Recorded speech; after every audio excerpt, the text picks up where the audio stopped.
Buenas noches, chicos y chicas, ¿cómo están?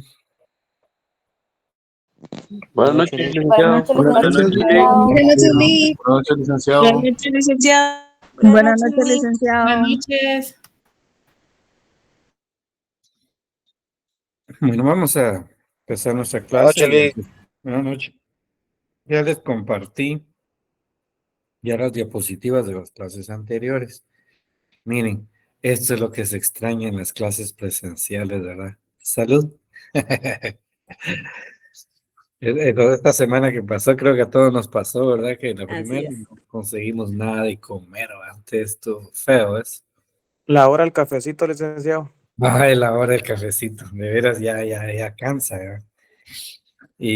Pero bueno, espero que esta modalidad híbrida se mantenga, digamos, ¿verdad? Porque yo estoy analizando y la información que de repente no pude dar, se los puedo compartir aquí, ¿verdad? Y es mucho más práctico. Pero bueno, ya estamos sobre la marcha, el miércoles igual a distancia y el lunes nuevamente. Lo que sí estoy viendo es que hoy tengo que pasar por la universidad para venir a mi casa y no encontré, o sea, un tráfico así demasiado fuerte, ¿eh? Aunque ya saben que hay este metro ahí que molestando para todos los que nos pasamos la cola, ¿no?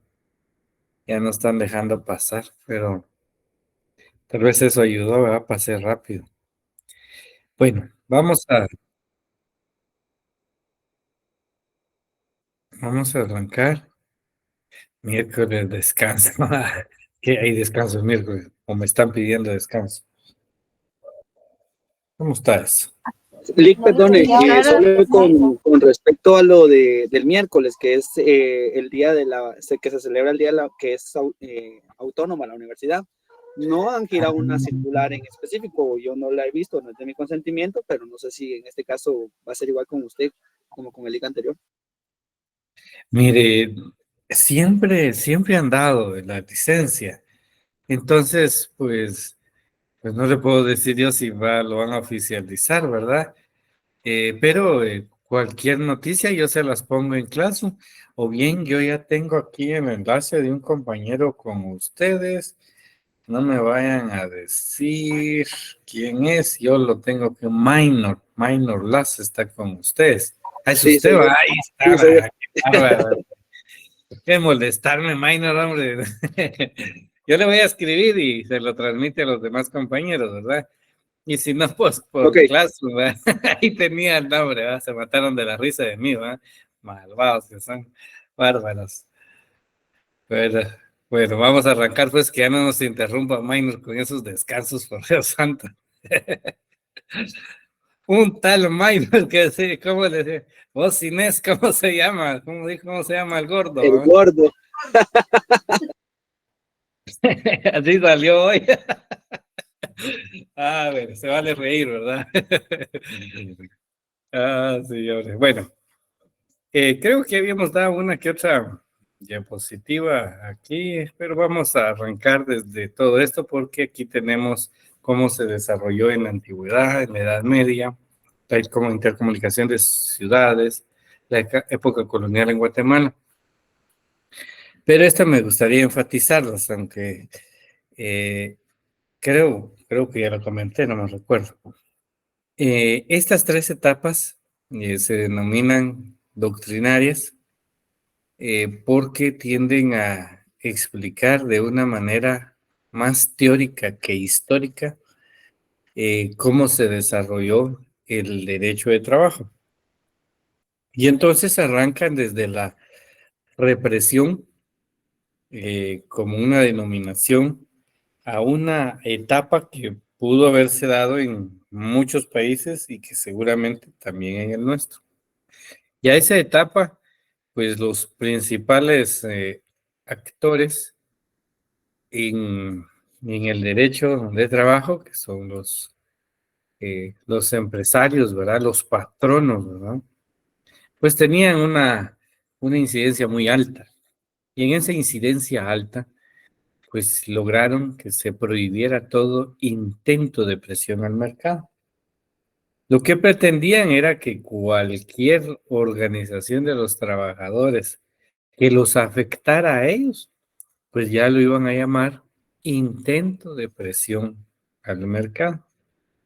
Entonces, en ese intento de presión al mercado, pues les digo, no era nada más ni nada menos que evitar que los trabajadores pues reclamaran sus derechos. Y cualquiera de esos intentos, pues lamentablemente los reprimía. Llegaron al punto de darle un calificativo o un tipo penal de sedición, ¿verdad?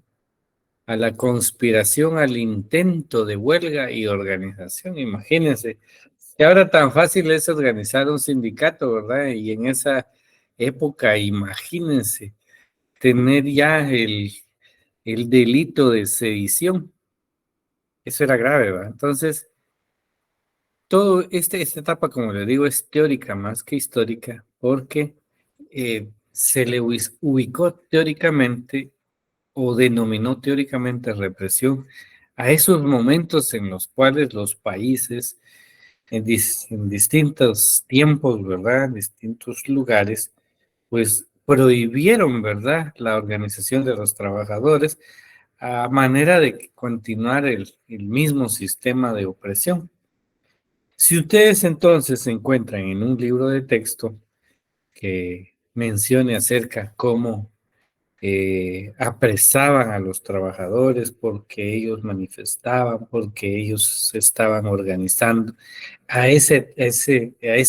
digamos, ese escenario se le denominaba como etapa de represión del derecho de trabajo. No había manera de poder entender que eso fuera, digamos, el, el mecanismo para mantener la misma, la misma, digamos, la misma explotación del hombre sobre el hombre, ¿no? Entonces, si lo encuentran ustedes en algún dato histórico que mencione esto, ya sabrán ustedes, esta es la etapa de la represión. Ya en esas lecturas, en esa investigación personal que hagan, pues ya pueden encontrar fechas. Aquí no las puedo dar porque varían de una época a otra y entonces confunden al alumno. Entonces es mejor que a nivel teórico se entienda que es de forma general. Tenemos la tolerancia, otra etapa, porque ya los estados se dieron cuenta de la necesidad no la necesidad no, sino la reconocieron, ¿verdad? Las distintas violaciones que se estaban dando a los trabajadores, la explotación que estaban realizando los empleadores, ¿verdad? Hacia los trabajadores, y entonces el Estado empieza a apartarse, ya no interfiere, ¿verdad?, en favor de los patronos, y entonces a esa etapa se le llamó tolerancia, porque no se perseguían los movimientos obreros, pero tampoco, lamentablemente, no se les protegía. Y entonces, pues tenemos esa situación en donde no había una regulación legal a favor de los trabajadores. Entonces ellos se podían organizar, ¿va? Bueno, es un grupo de trabajadores, ¿no? Aunque ellos se denominen los pioneros o algo así, pudieron haberse denominado así, no tenían reconocimiento. Aunque se conformaran, hubieran 200 trabajadores, no tenían reconocimiento legal. No era más que una organización sin reconocimiento legal y entonces como consecuencia no tenía la protección del Estado. Sin embargo, ya viene la tercera etapa, que es la legalización. Y entonces en el siglo XX emergió el concepto de derechos sociales. Y entonces ahí ya los gobiernos, pues definitivamente, pues ya entran y dan el reconocimiento a los trabajadores y a través de los movimientos laborales, ¿verdad? Que era lo principal, pues reconocer los movimientos laborales, pues ya traía consigo la posibilidad del reclamo, ¿verdad?, de distintos derechos a los trabajadores.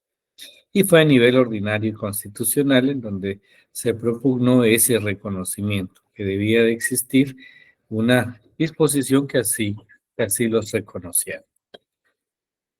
Luego tenemos la primera constitución que reconoce el derecho laboral. Pues definitivamente tenemos que reconocerle a México, principalmente la del estado de Querétaro en 1917, por poner una de nuestra región, porque al final son parte de esta región México, ¿verdad? Aunque les duela a muchos, ¿verdad? No es cierto. Son nuestros hermanos mexicanos. Y luego tenemos la Constitución de Weimar en Alemania, por ponerles también una europea.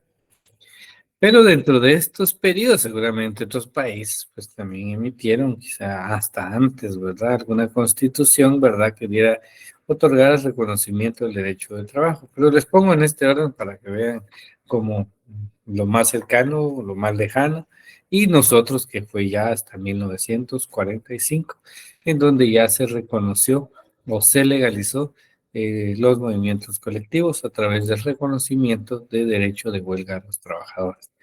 Por esa razón, vean cómo funcionan estas etapas: represión, tolerancia y legalización a nivel teórico, que pueden marcarse históricamente en ciertas etapas, ¿verdad? Pero que varían de un lugar y de un tiempo a otro. Varían totalmente. Y porque los países pues trabajaron y vieron sus relaciones laborales de manera distinta. Y la evolución de las normas laborales en la época colonial y en la reforma liberal. Esto ya se los había comentado, ¿verdad? Dentro de los abusos y desmanes de los conquistadores, cómo actuaron en Sudamérica, ¿verdad? En toda esta área hacia abajo, en donde fueron los primeros lugares en donde empezó la explotación, la búsqueda del oro, ¿verdad? La obtención de riquezas por parte de los españoles, ¿verdad? En estas regiones que provocaron esos abusos. El hecho de donde había minas, ¿verdad? De oro, de plata aquí por Sudamérica, provocó que muchos de nuestros connacionales, tengo un dato de, digamos, creo, de Nicaragua, que dice que llevaban, como no encontraban riqueza, se los llevaban a las minas y pues ahí pues no es que les reconocieran, ¿verdad?, un salario, sino simplemente eran explotados, ¿verdad? Es una esclavitud porque los llevaban, ¿verdad? Obligatoriamente, era un trabajo forzado y ellos ya nunca les regresaron a sus tierras. Eso, murieron en las minas de toda esa región hacia abajo. Cuando ya llegaron a esta región, pasaron, saben ustedes, que primero fue a México. Hay un relato que yo siempre les cito a Fray Bartolomé de las Casas porque son cartas que dirigía a la corona española y ahí sí describe los abusos, ¿verdad? Y en una de ellas hay un relato donde decían en la búsqueda del oro, ¿va? Porque exigían, ¿no? Y entonces ellos decían, lo están escondiendo. Y en las fogatas ponían los pies de los mexicanos, ¿no? Y en ese, un dato que no se me olvida, decía que hasta que se les salieran los tuétanos, imagínense el dolor, ¿verdad? Quemarles y solo por la ambición del oro. Entonces, pues en la actualidad, pues digamos que hay ciertos siempre estratos sociales, lamentablemente, ¿verdad? Siempre hay alguien que se cree superior. Hemos notado que hasta a veces personas que no tienen mucha preparación, ¿verdad? Que hasta se siente superior a otras, eso todavía existe, pero es derivado de querer pertenecer a esto, a cierto grupo, que en este caso es sentirse parte de, ¿verdad? Eh, lo explico dado los abusos y cómo es que evolucionó en Guatemala, porque al pasar hay toda una historia ahí en México que tendríamos que tener más periodos para que la comentáramos, pero ya pasando a Guatemala, el mensaje que mandó en una carta, Fray Bartolomé dijo que mandaron a los más sanguinarios, o sea, los más malos, ¿verdad? Hernán Cortés y Pedro de Alvarado. Entonces, imagínense qué no hicieron en estas regiones, ¿verdad? O sea, vinieron, esto no es de ustedes no nos sirven, ¿verdad? Y entonces por eso aquí les coloqué, cuestionaban si tenían alma, producto y esa historia real, ¿verdad?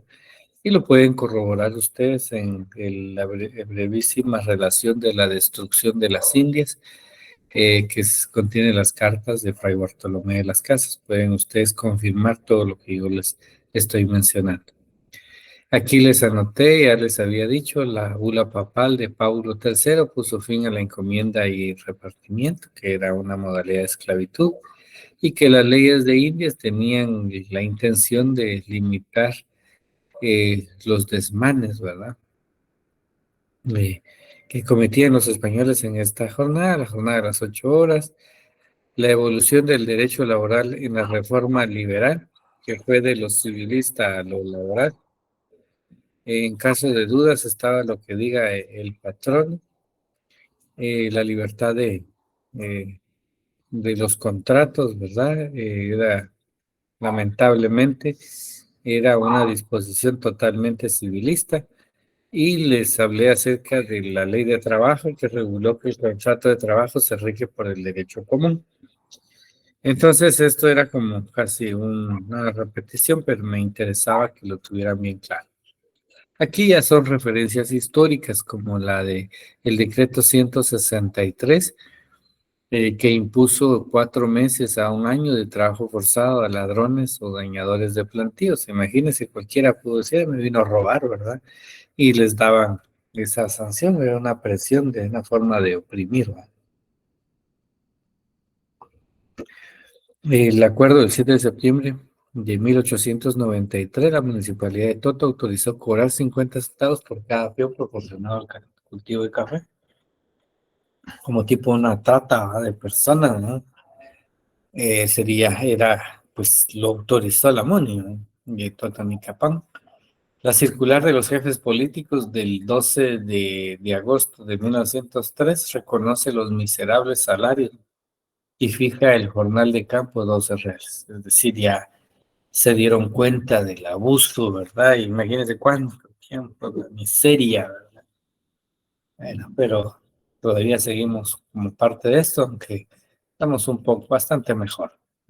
El decreto gubernativo 657 declara nulos y sin valor el canje o venta de mozos. Eso a mí siempre me preocupa ese tema, porque si en ese decreto dijo que se declararon nulos y sin valor el canje o venta de mozos, ¿cómo van a canjear ni que fuéramos producto, ¿verdad? Un ser humano por otro.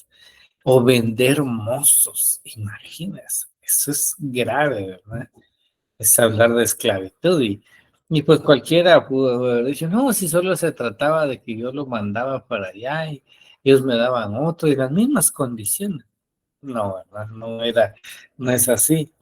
¿Dónde estaba la libertad de trabajo? Luego, pues hay algunos movimientos obreros como la Unión Ferrocarrilera, la huelga de la Unión Ferrocarrilera en 1920, la huelga de 1923, donde José María Orellana decreta punible la paralización. Entonces, imagínense, tal vez en esa etapa de represión que les estoy mencionando, podemos encontrar aquí una represión, una etapa de represión total, ¿verdad? Con el gobernante José María Orellana. Luego tenemos la huelga de telégrafos y muelleros de Puerto Barrios en 1924 y la United Fruit Company se solidarizó con ellos, ¿verdad? Hubo desorden en la distribución del trabajo porque no hubo migración hacia otros países como hay ahora, sino inmigración, porque la compañía, se autoriza a la compañía japonesa a traer migrantes japoneses en el periodo de 1924 a 1926, y imagínense cuántos nos trajeron. También el de 3.500 naturales de la India, europeos, colonos y checos. Entonces eso quiere decir que habiendo aquí tanta mano de obra y en lugar de, quizá pienso yo, seguramente el pretexto no era mano de obra calificada y entonces trajeron, no sé para qué, ¿verdad? Tal vez tenía experiencia en un arte, un oficio, pero ¿por qué no les enseñaron, verdad? Entonces no los tecnificaron. Eso debieron haber hecho. Por eso es que está como un relato de un desorden. Trabajo obligatorio en caminos, el régimen de ubico que ya les mencioné. La contribución de caminos era igual a 3 días o bien pagar 3 reales diarios, que era el impuesto de viabilidad. En organización tenemos la de la Sociedad Ferrocarrilera de 1915, la Maternidad Obrera, la Fraternidad de Trabajadores, Liga Obrera. Todo eso pues, nos concluye en el tema de la sucesión de las leyes laborales, en donde ya se cambian por, por nuestras actuales normas, ¿verdad? Que rigen el derecho de trabajo, porque definitivamente tenemos cambios sustanciales, ¿verdad?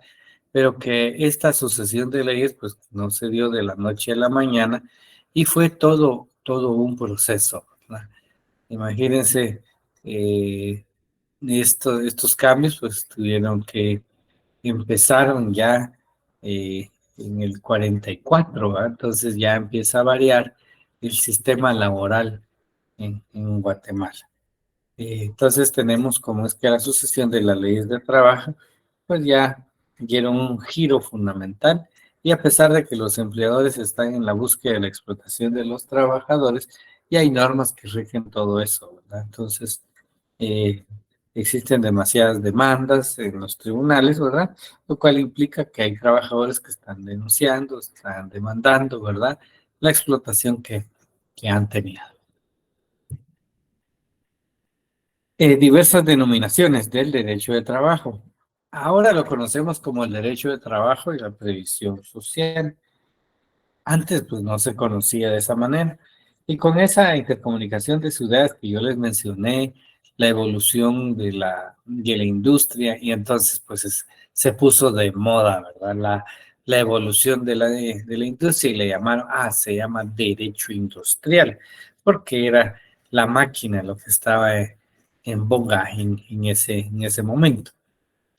Luego, pues, no, pues esto no se mantuvo el tiempo necesario y posteriormente le llamaron, no, entonces es un derecho obrero, porque ya estaba impregnándose de normas a favor de los trabajadores. Y entonces con esto, el, eh, ya, ya no fue, digamos, muy muy fuerte ni mucho tiempo se mantuvo, dado que no podía sustentarse un derecho en donde se hiciera un reconocimiento que solo beneficiaba a los trabajadores, lo cual no era así, sino que trataba de buscar la armonía entre los sujetos, ¿verdad?, que era el empleador y trabajador. Luego, y le dan otro nombre, únicamente derecho de trabajo. Y dijeron que abarcaba a todos los trabajadores de las distintas clases y estratos. Pues es cierto, abarcaba a todos los trabajadores, pero luego consideraron que hacía falta un poco más. Y por esa razón le agregaron el apellido. Y hoy se denomina el derecho de trabajo y previsión social, porque no solo el trabajo y salario, sino también la seguridad. Y esas son las distintas denominaciones que ha tenido el derecho de trabajo. Entonces, ya con todo lo que les he dicho, ¿cuál es esa importancia del estudio del derecho de trabajo? Pues la importancia es no olvidar y reconocer las luchas que tuvieron los trabajadores por mejorar las condiciones de trabajo, que se formaron en derecho autónomo del trabajo, definitivamente, porque todas esas luchas llevaron consigo a tener una rama del derecho de trabajo, ¿verdad? Y entonces, pues lo que le dio la autonomía al derecho de trabajo, que no es un privilegio de los jueces, sino que realmente está destinado a los trabajadores, que deben de crear sus propios centros de trabajo, que llegar a ese punto, ¿verdad?, donde ya tengan una capacitación, una formación, eso es importante, ¿verdad? Pero a veces nos limitamos y no damos formación, y eso pues actualmente sin formación es muy difícil obtener una superación. Necesitamos la formación suficiente. Luego aquí pues les tengo definiciones.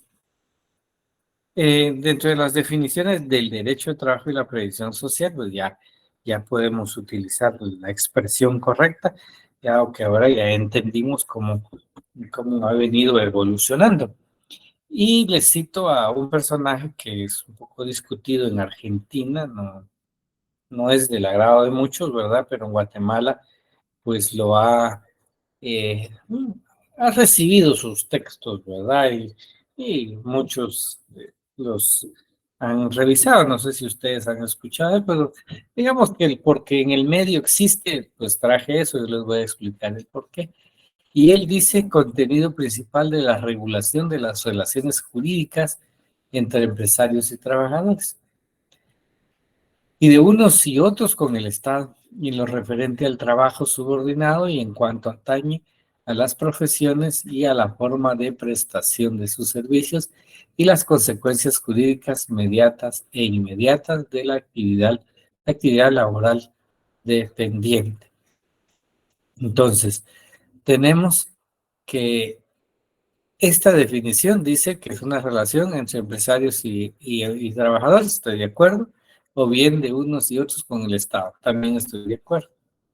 En lo referente al trabajo subordinado, dice para los que están bajo dependencia y lo reafirma después. En cuanto atañe a las profesiones, a la forma de prestar sus servicios, a las consecuencias inmediatas e inmediatas de la actividad dependiente, lo vuelve a decir, ¿verdad? Entonces, pensaría que tal vez habría que agregar qué pasa con los trabajadores independientes, ¿verdad? Sí debe de existir alguna regulación, por lo menos el reconocimiento, y consideraría que esta definición todavía no lo tiene, ¿no? Santiago López Aguilar, tal vez algo más filosófico, ¿verdad? Nada más filosófico, porque él dice, es la legislación que tiene a mantener la armonía entre el capital y el trabajo, concediéndose garantías mínimas de organización y contratación, o sea, muy pocas garantías de organización y contratación, garantizando a favor de la clase dominante el amplio margen de explotación. Pues, imagínense, ¿verdad? Entonces, eso les digo yo que es más filosófico. Yo sé que muchos lo han de compartir, pueden compartir ese mismo sentimiento, pero realmente definir el derecho de trabajo debería ser un poco más técnico, pues es mi criterio. Países de corte capitalista todavía más fuertes, donde dice conjunto de principios y normas que garantizan la organización de los trabajadores para una mejor canalización de su participación en la dirección de la política de gobierno y en su particular de la política económica. Entonces, puse esas tres definiciones, por si los encuentran, ya no me los van a citar, porque el trabajo que van a hacer es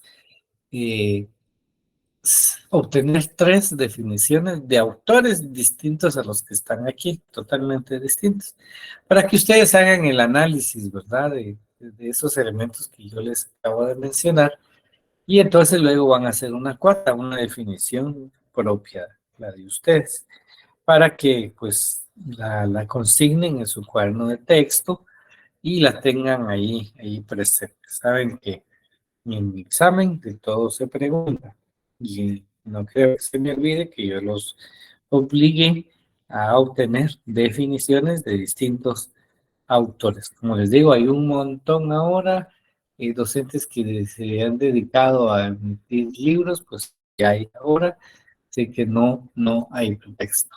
Entonces ya saben, tres definiciones de autores distintos y la de ustedes. ¿Qué contiene el derecho de trabajo? Contiene el derecho individual de trabajo, que es lo que estamos viendo y vamos a ver todo este semestre.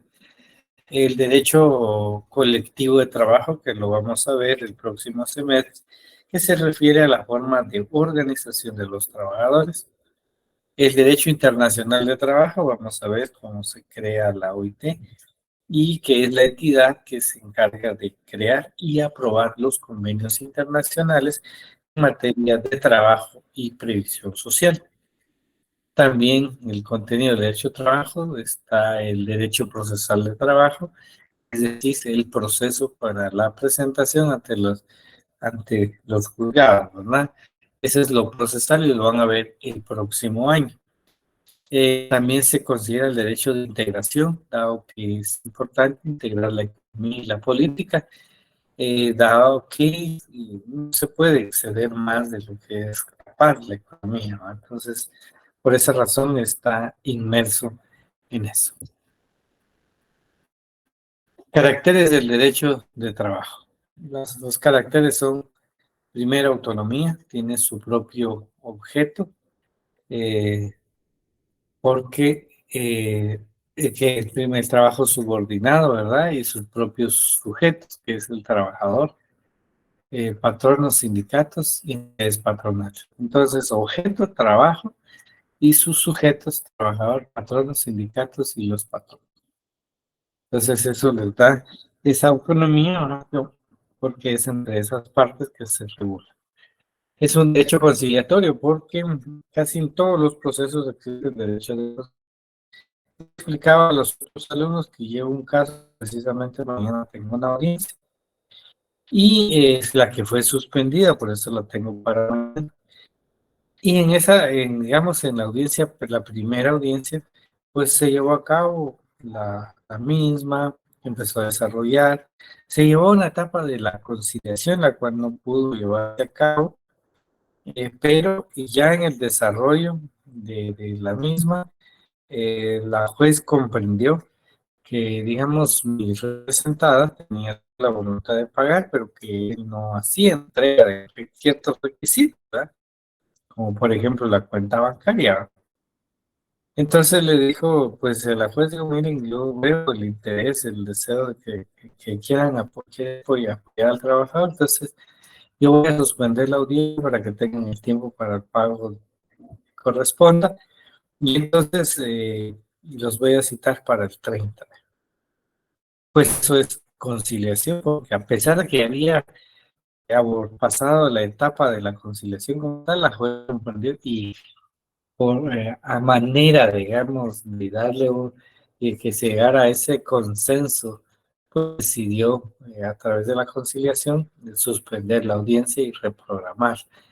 Entonces también nos da que es un derecho protector, porque lo que busca con señalar una audiencia como la que tengo para el día de mañana es para que la juez confirme si en realidad ya le pagamos al trabajador o no. Entonces está protegiendo al trabajador, y de eso se trata. Y también otro carácter es la autorregulación de los convenios colectivos, que prácticamente los trabajadores pueden crear sus propias normas por medio de la celebración de convenios o pactos colectivos de trabajo. Vamos a ver.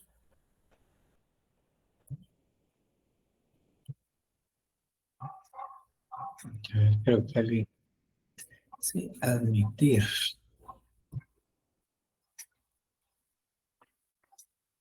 Bueno. Y luego tenemos ya los principios que deben inspirar al derecho de trabajo, o bien principios informativos del derecho de trabajo. Como es una rama del derecho en general, pues debe tener sus propios principios.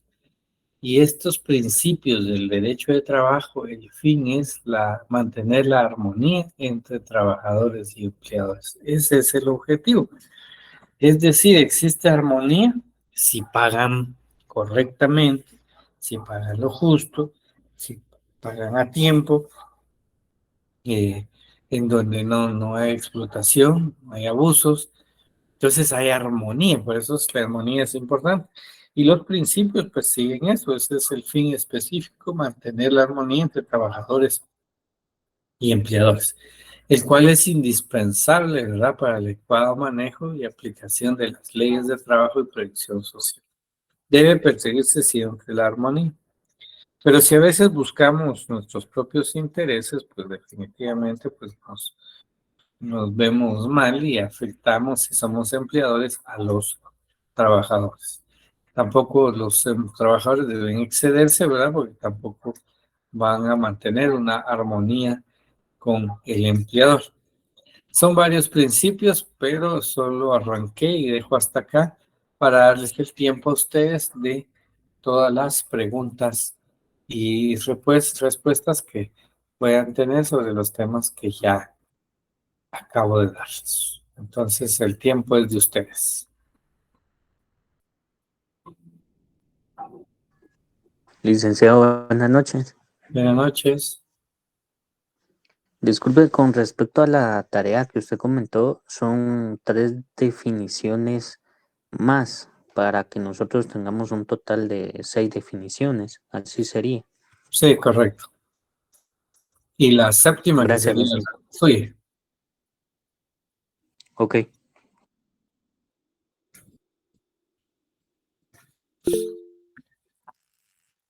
No había visto que tenía mala cámara.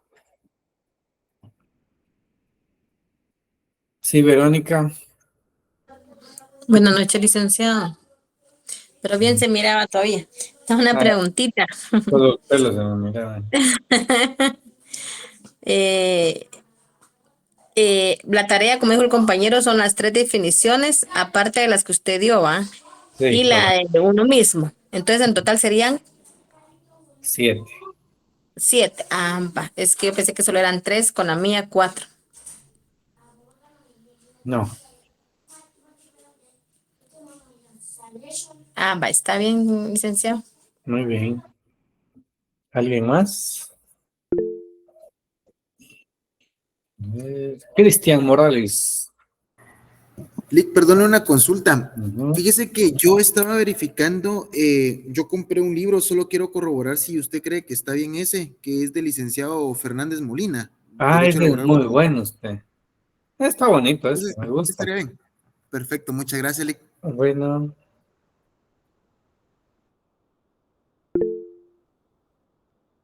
Juan Loyo.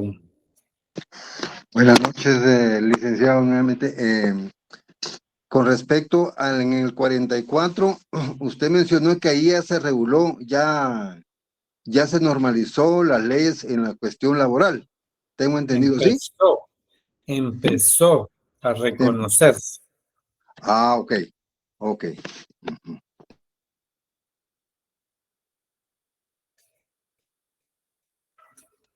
Ahora bien, con respecto a a la vagancia que se dio en el tiempo de Ubico. ¿Nos podría ampliar un poquito? Disculpe.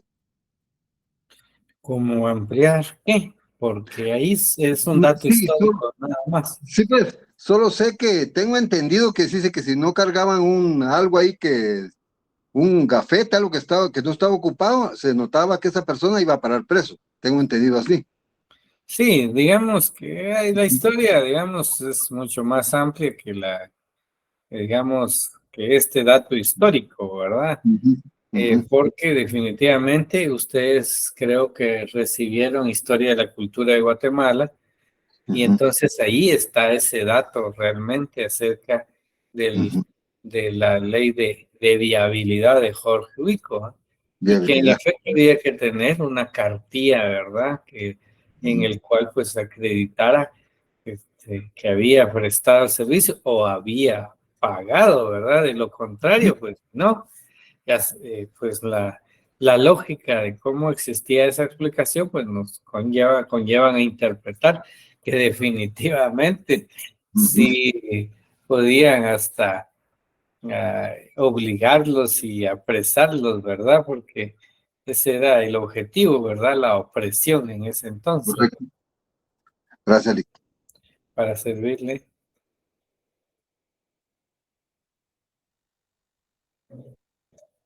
A ver. Sí, como que nos acostumbramos bastante a estar en línea, ¿verdad? Pero creo que gozamos bastante estas semanas pues, que pasaron pues, la presencial, ¿verdad? Fue bonita, muy interesante, Bastante, licenciado. Bastante, Lic, calidad. ¿verdad? Sí, es alegre estar allá. Lo único que nos cansa es el tránsito para entrar a la universidad.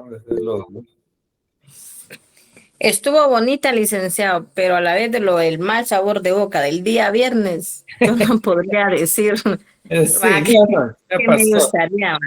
No, yo les digo, llevo muchos años ya en la universidad y no había pasado así, ¿verdad? Sino que sí es cierto, han tomado las instalaciones, pero ya a través de movimientos previos, ¿verdad? Es decir, discuten movimientos como que el abuso, ¿verdad? A veces que ha sucedido, que no respetan a los alumnos, y entonces eso ha provocado la toma de las instalaciones para obligar a las autoridades que cambien, ¿verdad?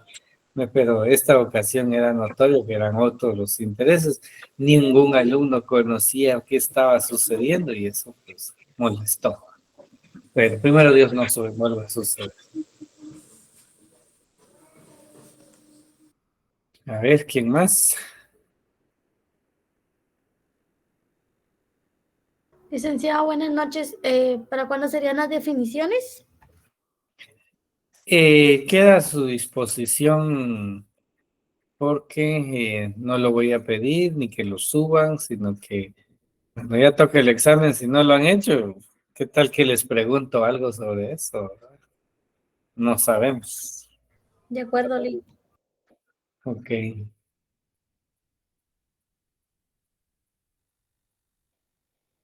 ¿Alguien más?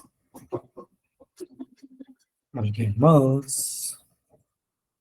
A la 1, a las 2. Y nos vemos el día miércoles en esta vía y a la misma hora. Pasen feliz noche. Muy bien, feliz noche. Feliz noche. Entonces,